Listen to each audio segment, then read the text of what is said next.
Jamaah. Yeay. Oh jamaah. Yeay. Alhamdulillah. Mana tepuk tangannya dong, Masya Allah buat jamaah dari Cipinang ya Bu ya. Dan juga dari Sukabumi, Masya Allah buat jamaah yang di rumah juga ya. Masih di tema kita pagi hari ini tentang dibantu langsung sama malaikat. Alhamdulillah. Jamaah. Ada video lagi nih ya tentang manusia ini dibantu bahkan dibanggakan para malaikat. Siapa manusianya? Coba kita lihat tayangannya. Ini dia nih.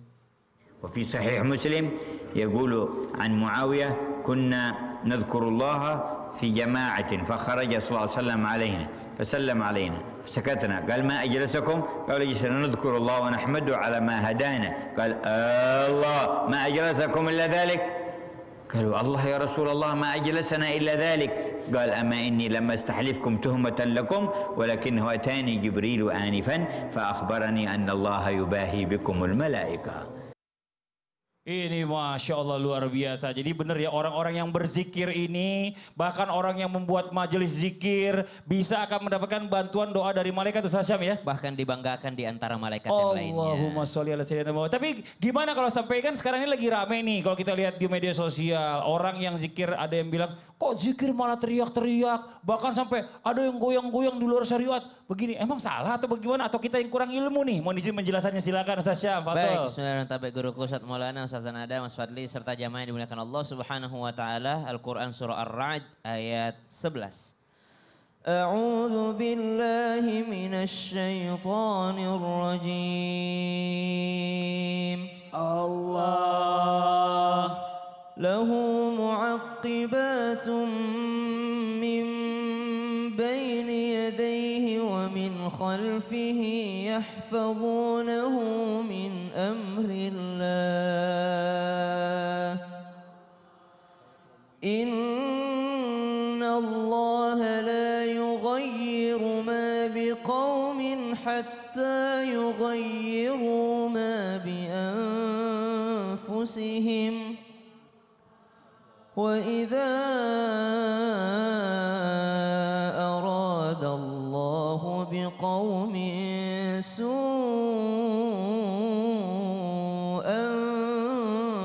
فلا مرد له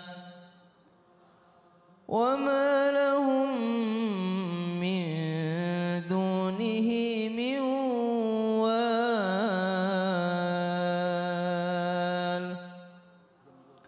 bagi manusia ada malaikat-malaikat yang senantiasa menjaganya bergiliran dari depan dan belakangnya. Mereka menjaganya atas perintah Allah Subhanahu wa taala. Sesungguhnya Allah tidak akan mengubah keadaan suatu kaum sebelum mereka mengubah keadaan diri mereka sendiri. Dan apabila Allah menghendaki keburukan pada suatu kaum, maka tak ada yang dapat menolaknya dan tidak ada pelindung bagi mereka selain Dia Allah Subhanahu wa taala. Berzikir dalam sebuah hadis daripada riwayat Bukhari wa Muslim, Allah Subhanahu wa taala bersabda dalam hadis qudsi bahwasanya ana inda dhanni abdi bi, saya senantiasa kata Allah berada pada prasangka hambaku, dan wa ana ma'ahu inda dzakarani, dan aku selalu bersama dengan hambaku sementara mereka mengingatku. Berzikir, kalau dia mengingatku dalam keadaan sendiri, maka akan kuberikan ampunan dan rahmat kepadanya. Kalau mereka mengingatku atau berzikir secara berjamaah, beramai-ramai, maka aku akan banggakan mereka di antara para malaikat-malaikatku. Berarti ini dalil boleh zikir sendiri, boleh zikir berjamaah.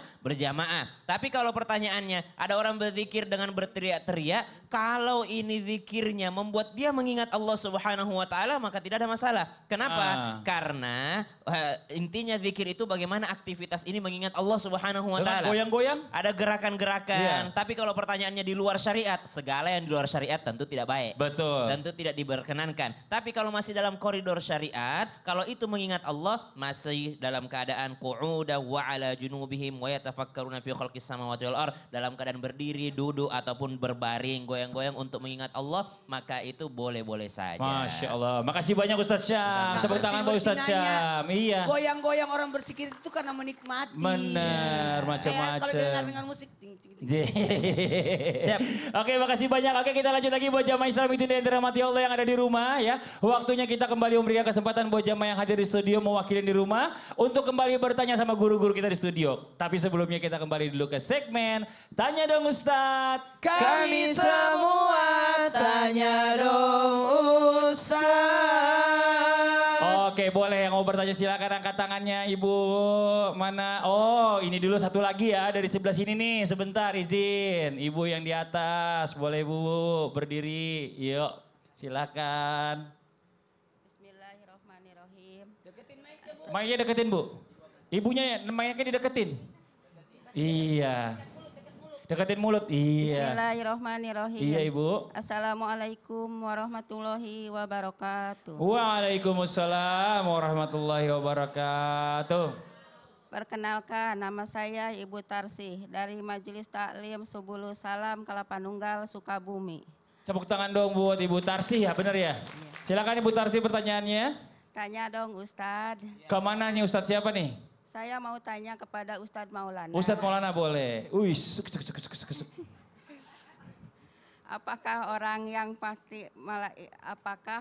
yang orang yang ahli maksiat itu pun malaikat mau membantunya? Oh. Makasih, mohon penjelasannya. Wassalamualaikum warahmatullahi wabarakatuh. Waalaikumsalam warahmatullahi wabarakatuh. Bu, maaf Bu, ambil lagi mic-nya Bu ya, makasih banyak. Jadi memang orang ini ada yang macam-macam. Ya. Ada orang yang maksiat gitu. Ya. Tapi kalau udah sering namanya ahli ya. Ahli maksiat itu udah ahli dia jadi Karena maksiatnya. udah keseringan. Oh, silakan dijelaskan Ustadz Maulana. Kata-kata Fadhal. ahli itu berarti keseringan sudah. Mohon maaf tanpa menggurui, hanya mengingatkan kepada kita semua, izin Ustazah dan Ustaz Sams. Masya Allah tabarakallah. Kepada semuanya jangan pernah putus dari rahmat Allah. Dosa yang tertinggi adalah dosa karena apa? Putus asa dari rahmat Allah. Dan ibadah yang paling tinggi adalah, mau tahu? Baik sangka. Nah dari sini kita bisa belajar, bagi orang yang bermaksiat pun didoakan malaikat. Kenapa? Untuk bisa kembali ke jalannya. Betapa tingginya, besarnya rahmat kasih sayang Allah mengalahkan kemurkaannya. Para malaikat senantiasa mendoakan, ya Allah, semoga dia bisa kembali ke jalanmu ya Allah. Didoakan. Bahkan jelang kematiannya orang, malaikat itu datang untuk menemani dia supaya dia diarahkan ke jalan yang benar. Amin. Sampai sakaratul mautnya. Ini makanya kita tidak boleh menjudge selama orang masih hidup. Benar kan? Menjudge. Menjudge. Selama orang masih hidup, selama itu ada peluang untuk diampuni dosanya. Karena pintu tobat masih terbuka. Jadi jangan, wah nanti masuk neraka. Tidak bisa. Karena bisa jadi dia lebih baik nanti kelak dari kemudian dibanding kita. Kita belum tentu. Bisa jadi setengah jam sebelum meninggal dia bersahadat. Setengah jam sebelum meninggal dia bertobat. Makanya sampai sakaratul maut pun kita diminta untuk mentalkinkan, menuntun. La ilaha illallah. La ilaha. Jangan. Masih Itu seger. contoh. Contoh. Kalau kasihan banget dia di pojok Gak punya sendiri. temen, dia gak punya temen. Jadi gini, mohon maaf. Kita timbulkan rasa kasih sayang. Rasa maaf, mohon ampun. Supaya orang-orang yang berbuat dosa. Saya tuh kalau ada lihat orang berdosa itu. Ya Allah kasihan banget dia ya. Iya. Ada anak kecil, mana bapaknya tuh, mana mamanya. Kenapa dia tidak ditegur. Ini kan bentuk kasih sayang. Ibu jangan tidak peduli. Biar aja anaknya nakal. Biar aja dia bakar rumahnya. Tapi satu dinding sama ibu. Gimana tuh? Kita tidak boleh. Kita harus amal ma'ruf. Nahi munkar. Ini Masya Allah. Jangan Bapak tidak istrinya peduli. ada di sini Pak? Yang mana, istrinya? Kenapa enggak ditukar? Kenapa enggak di sebelahnya? Pantesan gak mau deket-deket. Pantesan pakai jarak jauh banget. Istrinya Ibu di ke atas. Soalnya istrinya mau masuk TV jadi di pojok. Oh iya. Ternyata Makasih lebih banyak sering Ustadz bapaknya. Maulana. Tepuk tangan buat Ustadz Maulana ini Masya Allah. Oke kita lanjut lagi yuk. Yang mau bertanya lagi boleh silakan angkat tangannya. Sekarang dari sebelah sini. Oh bapak dulu nih, laki-laki dulu nih. Iya. Nah ini banyak temennya Pak, berlima dia. Tanya silakan. juga di mana istrinya? Istrinya yang mana? Di rumah. Sengaja datang ke sini kayaknya mau nyari yang baru. Takut. Jangan buruk sangka. Oh, jangan. Silakan Bapak bertanya. Oh iya. Mau nyari yang baru ilmunya maksudnya ya Allah. Mohon Rebek izin banget ya. para ustadzah Al-Faqih ini bertanya. Bismillahirrahmanirrahim. Assalamualaikum warahmatullahi wabarakatuh. Waalaikumsalam warahmatullahi wabarakatuh. Perkenalan dulu, nama saya Jamali. Pak Jamali. Iya. Dari Cipinang, Dari Cipinang. Kelurahan Cipinang, Oh Kelurahan Cipinang. Kecamatan Pulau Gadung. Oh Pulau Gadung. Kota Semisal ini. Kode pos nggak ada bang? Iya. Kita kali aja mau ngirim Ngomong surat. dong, Jakarta Iya. Timur. Jakarta Timur iya. Silakan Pak lanjut pertanyaannya Pak Jamali. Saya ingin bertanya pada Ustadzah Nada. Tuh nggak bawa istri nanyanya Ustazah Nada. Siap. Tahu aja siapa yang cantik. Siapa yang... Iya. Silakan Pak Jamali. Maaf Pak silakan punten. Iya. Mohon izin Ustadzah. Siap. Bapak ngapa sih ngelus-ngelus? Lagi hamil. Lagi ngidam. Lagi Ayo ngidam. nanya. Iya. Grogi dia. Silakan Pak, ya Pak Jamali pertanyaannya. Ya pertanyaannya. Ustadzah, saya ingin bertanya.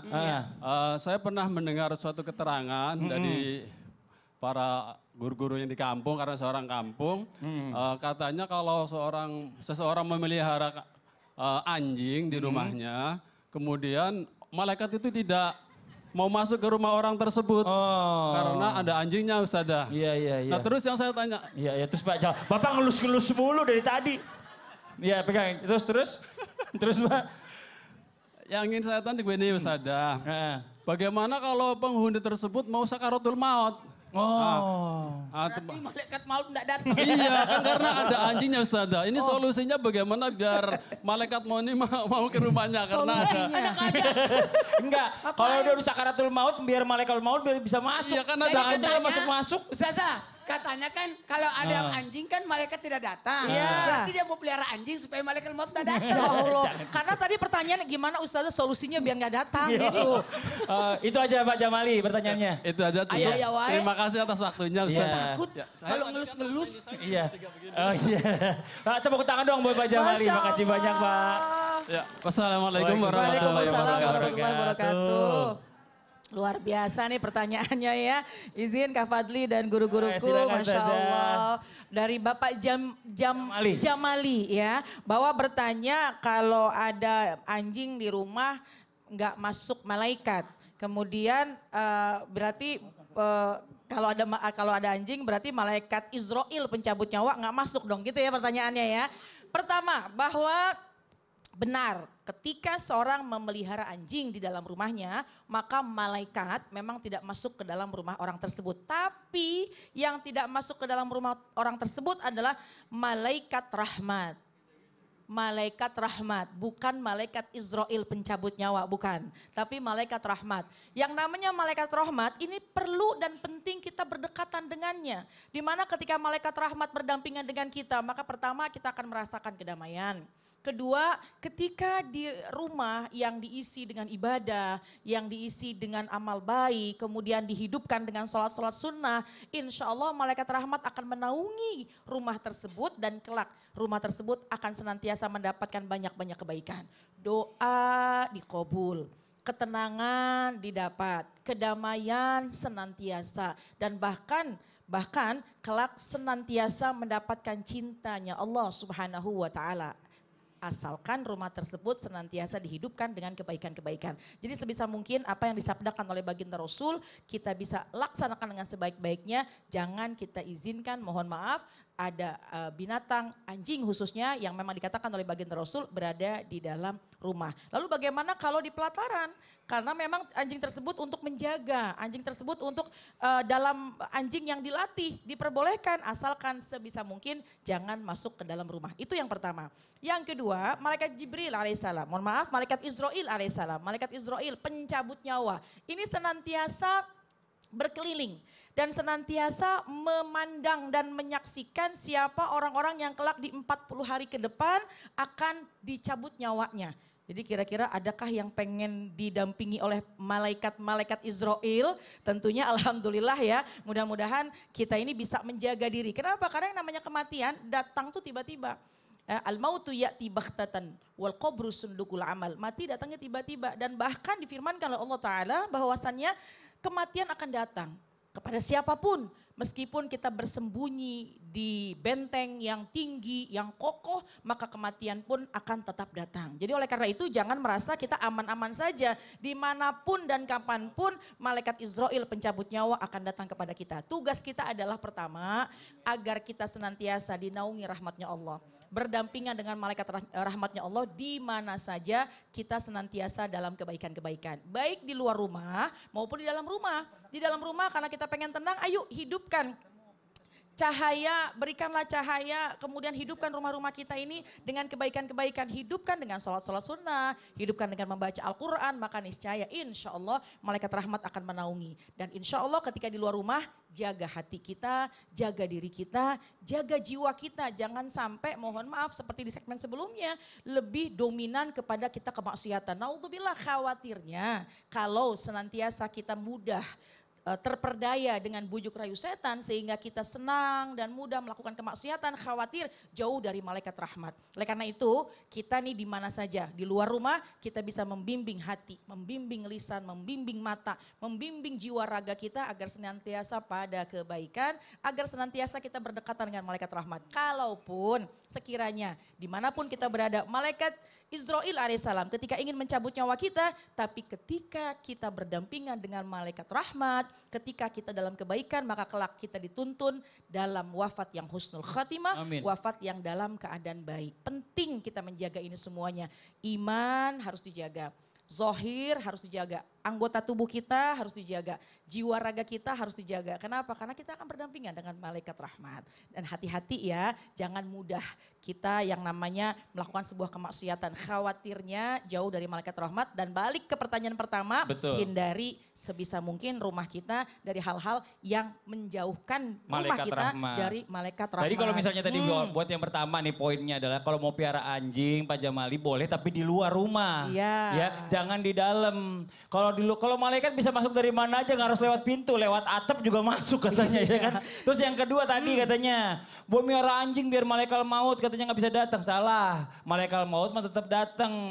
Malaikat rahmat yang nggak mau Malaikat datang. iya, betul. Bahkan anjing-anjingnya dicabut nyawanya sekalian katanya. Ya Allah, astagfirullah. Makasih Iya, banyak. sama-sama.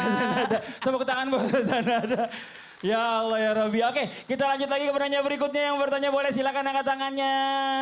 Oh iya, ibu sebelahnya dulu ya, boleh ya. Ini ibu. Takut ibu ya? Iya Allah, dia takut dikasih kesempatan. Iya, boleh bu. Berdiri bu. Lihat kamera aja bu, lihat kamera sana bu, boleh bu. Lihat kamera sana aja bu. Ya, Isa situ tuh yang lampunya nyala. Bismillahirrahmanirrahim. Assalamualaikum warahmatullahi wabarakatuh. Waalaikumsalam warahmatullahi wabarakatuh. Perkenalkan, nama saya Sri Hartati dari Majelis Taklim Nurul Janah, Cipinang, Jakarta Timur. Tepuk tangan buat Ibu Sri Hartati. Saya mau nanya dengan Pak Ustadz Sam. Boleh Ibu. Pak Ustadz mau bertanya, Baik. apakah malaikat akan memberikan bantuan kepada manusia itu harus dengan seizin Allah? Ya, saya rasa cukup itu. Terima kasih. Assalamualaikum warahmatullahi wabarakatuh. Waalaikumsalam warahmatullahi wabarakatuh. Takut sampai disuruh nanya Bu Sri. Oh, ajakan saya gitu ya. Jadi Tapi ketika nanya Lancar, lebih takut saya. Iya. Ini pertanyaannya, malaikat itu kalau nggak bantu kita harus izin Allah apa enggak? Kalau tanpa izin Allah bisa nggak bantuin kita? Mohon izin Langsung aja menjelaskannya. gitu ya. Baik, betul, kami Ustaz. guru Ustaz Maulana, guru kami Ustaz Zanada, Mas Fadli serta jamaah yang dimuliakan Allah Subhanahu wa taala. Al-Qur'an surah Al-An'am ayat 61. A'udzu billahi minasy syaithanir rajim. Allah. وهو القاهر فوق عباده ويرسل عليكم حفظه حتى إذا جاء أحدكم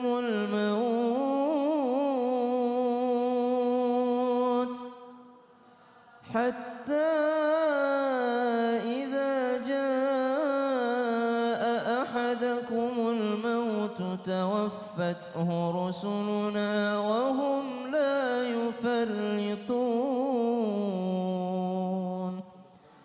dan dialah Allah penguasa mutlak atas semua hamba-hambanya, dan diutusnya kepadamu malaikat-malaikat penjaga, sehingga apabila kematian datang kepada salah seorang di antara kamu, malaikat-malaikat kami mencabut nyawanya dan mereka tidak melalaikan tugasnya. Ayat-ayat di dalam Al-Quran telah menjelaskan kepada kita semua bahwa tidak ada yang bisa dilakukan malaikat tanpa izin Allah Subhanahu wa Ta'ala. Bahkan kepada para nabi pun, para malaikat ini minta izin sama Allah. Ketika Nabi Ibrahim alaihissalam akan terbakar oleh apinya Raja Namrud pada saat itu. Lalu datang malaikat Jibril, wahai Ibrahim, wahai Khalilur Rahman, wahai kekasihnya Allah, ayo minta sama Allah, ayo minta tolong kepada kami akan menolongmu. Kata Nabi Ibrahim, hasbi Allah, cukup Allah sebagai penolongku, aku tidak butuh pertolonganmu Jibril, aku butuh pertolongannya Allah. Datang malaikat lain, malaikat penjaga tanah, penjaga angin, semuanya datang menawarkan bantuan, tapi Nabi Ibrahim sadar tidak ada yang bisa menolong kecuali Allah Subhanahu wa Ta'ala. Ketika Nabi Muhammad SAW kekasihnya Allah berada di Taif, ketika Malakul Jibal datang, malaikat penjaga gunung datang, ya Rasulullah, mintalah sama Allah supaya aku diizinkan menimpakan gunung ini kepada penduduk Taif. Akan tetapi Nabi Muhammad SAW justru berdoa, Allahumma hdi qaumi fa innahum la ya'lamun. Ya Allah, jangan kau timpakan ini gunung, justru berikan petunjuk kepada mereka. Barangkali di antara keturunannya akan ada hadir orang-orang yang beriman kepadamu ya Rabb. Berarti semua yang dilakukan oleh para malaikatnya Allah atas izin Allah Subhanahu wa Ta'ala. Dan kenapa hari ini kita belajar tentang malaikatnya Allah? Untuk mendorong keimanan kita. Bukan hanya sekedar ngebeo aja. Jibril, Mikail, Israfil, Israel. Tidak. Tapi mendorong keimanan kita kepada Allah Subhanahu wa Ta'ala. Masya Allah. Tahu tugas-tugasnya juga. Tahu tugas-tugasnya sehingga kita semakin beriman. Makasih banyak Ustaz Syam. Tepuk tangan buat Ustaz Syam. Oke, boleh satu lagi dari sebelah sini yang mau bertanya, angkat tangan boleh? Oh, nih sekarang dari sebelah sini atasnya deh. Ya, silakan Ibu. Izin Ibu. Iya, ini kayaknya baru pulang ini umroh semua pada pakai pacar. Silakan Ibu. Bismillahirrahmanirrahim. Assalamualaikum warahmatullahi wabarakatuh. Waalaikumsalam warahmatullahi wabarakatuh. Tanya dong Ustadz. Perkenalkan. Perkenalkan nama Iya Bu. saya. Perkenalkan Gimana nama tadi saya. ulang Bu? Saya gimana? Tanya dong Ustadz. Iya silakan Bu. Iya namanya siapa Bu? Perkenalkan nama saya Iin dari Majelis Taklim Nurul Ibu Iin. Jannah, Cipinang, Jakarta Timur. Tepuk tangan buat Ibu Iin. Mau nanya sama siapa Ibu Saya mau Iin? bertanya pada Ustazah Nada. Iya boleh. Siap. Nah, begini Ustazah, apa sih dalam keadaan dalam keadaan kita terancam nyawa, ada sosok yang jarang kita temui menolong kita. Terus katanya itu nabi. Nah, pertanyaan saya, apakah ada malaikat yang menyerupai manusia yang turun langsung ke bumi ini seperti zamannya Nabi dulu yang menolong kita semua? Mungkin itu saja Bu Ustazah. Terima kasih. Wassalamualaikum warahmatullahi wabarakatuh. Waalaikumsalam warahmatullahi wabarakatuh. Makasih banyak Ibu. Maksudnya ini mungkin malaikat kali ya. Tanya dong Ustadz. Silakan Ustazah. Iya. Semangat berarti memperhatikan lo dari tadi ya, Masya Allah, bagus. Keren banget deh. Bismillahirrahmanirrahim, Alhamdulillah, wassalatu wassalamu ala rasulillah. Izin guru-guruku, terima kasih Kak Fadli. Terkait dengan mungkin adakah sosok yang tiba-tiba datang sebagai penolong kita dan itu adalah di antara malaikat-malaikatnya Allah. Mungkin itu ya pertanyaannya ya. Dan ini sesungguhnya pernah terjadi di zaman Rasulullah SAW. Ketika satu kejadian keadaan perang Badar ya di tanggal 17 Ramadan. Mungkin kita sering mendengarnya Lailatul Badar yaitu malam Badar.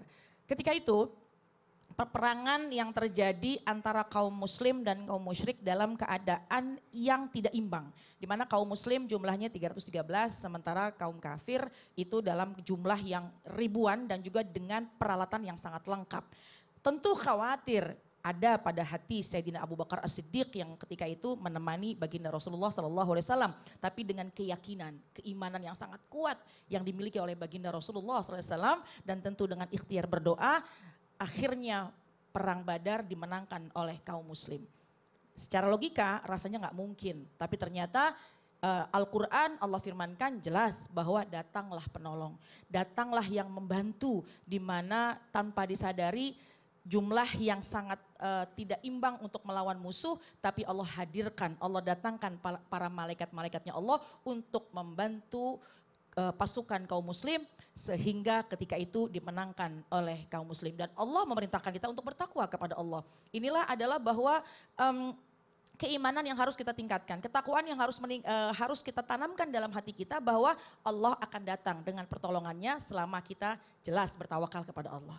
Dan juga pernah terjadi di zaman Rasulullah SAW ketika itu datang seorang pemuda dengan pakaian yang rapi, pakaian putih tapi sepertinya dari orang jauh. Karena kalau orang dekat tidak pernah terlihat wajahnya. Kita kan biasanya gitu ya, kalau jiron, tetangga, orang dekat itu biasanya kita kenal dengan wajahnya. Tapi datang, ketika itu berkumpul, datang ke baginda Rasulullah SAW, yang ketika itu baginda Rasulullah SAW berkumpul dengan para sahabat, datang kepada baginda Rasul dengan pakaian yang putih bersih, seolah-olah dari orang jauh, tapi kok pakaiannya bersih gitu. Kemudian menjelaskan, bertanya tentang iman, Islam, dan ihsan.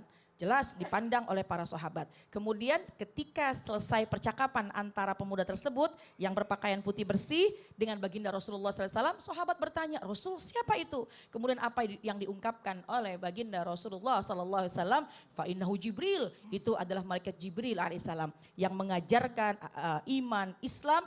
Fa'innahu Jibril atakum wa yu'allimukum dinakum.